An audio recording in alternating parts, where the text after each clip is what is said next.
আমি গতকালকে যখন ভিডিও করেছিলাম এখানে কিন্তু ফেসবুকের যে 2025-এর নতুন কিছু পলিসি তারা নিয়ে আসে, পলিসিগুলো নিয়ে আমি বিস্তারিত কথা বলার চেষ্টা করেছি।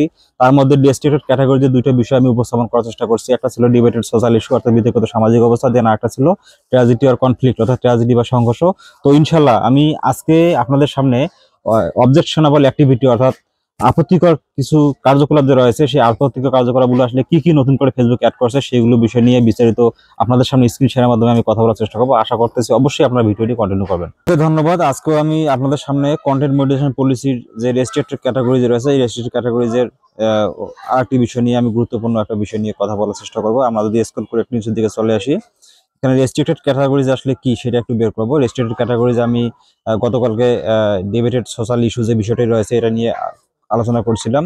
তারপরে এখানে ট্র্যাজেডি বা কনফ্লিক্ট যে বিষয়টা রয়েছে এটা নিয়ে আলোচনা করছিলাম। তো ইনশাল্লাহ আজকে আমি আলোচনা করবো আপনাদের সামনে অবজেকশনাবল অ্যাক্টিভিটি অর্থাৎ এটার অর্থ যদি আমরা করতে যাই তার অর্থটা আসে আপত্তিকর কার্যকলাপ। তো এইখানে কি বিষয়ে ফেসবুক আমাদেরকে কি নির্দেশনা দিয়েছে সেটা একটু আমরা জাস্টিফাই করার চেষ্টা করি। এখানে ফেসবুক আমাদেরকে বলছে এই কথাগুলো একটু আমরা স্টাডি করব। We define objectionable activity as substance use, abuse or crimes. Depictions or discussion of this subject, either real or fictional, may affect monetization for your content.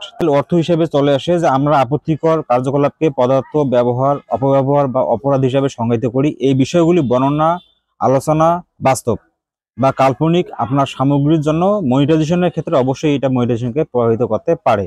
এবং এর এগেইনস্টে যে তথ্যগুলো দেওয়া রয়েছে তথ্যগুলো কিন্তু আমাদের অবশ্যই বুঝতে হবে। এখানে অনেকগুলো গুরুত্বপূর্ণ বিষয় রয়েছে।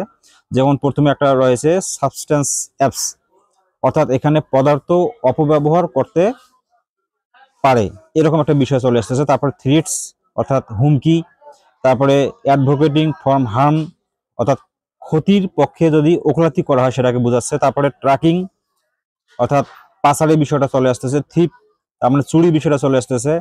তারপরে ভ্যান্ডালিজম অর্থাৎ ভাঙচুরের বিষয়টা চলে আসতেছে।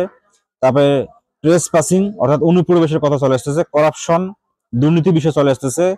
ফ্রড অর্থাৎ জালিয়াতির বিষয় চলে আসতেছে। ডেলিভারি অর্থাৎ এখানে ঘুষের বিষয়টা চলে আসতেছে।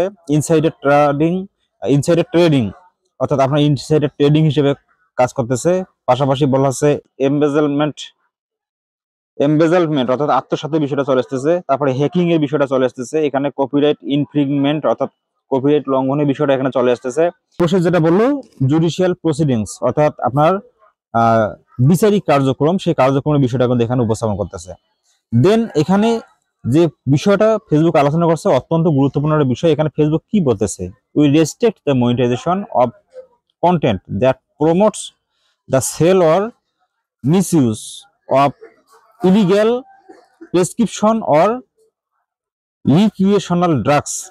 তার মানে এইটা অর্থ অত্যন্ত গুরুত্বপূর্ণ। অর্থাৎ আমরা কি বলতেছে অবৈধ তারপরে প্রেসক্রিপশন বা বিনোদনমূলক ওষুধের বিক্রয়, ঠিক আছে, বা অপব্যবহারের প্রচার করে এমন সামগ্রী সীমাবদ্ধ করি। তার মানে এইরকম সামগ্রী যদি আমরা আমাদের পোস্টগুলোতে দিয়ে থাকি সেক্ষেত্রে অবশ্যই অবশ্যই কি হবে মনিটাইজেশনের ক্ষেত্রে এটা মারাত্মক একটা বাধা হিসেবে কাজ করবে। তো আশা করছি যে বিষয়গুলো আজকে আপনাদেরকে উপস্থাপন করার চেষ্টা করছি আপনারা অবশ্যই বুঝতে পারছেন। ধন্যবাদ সবাইকে।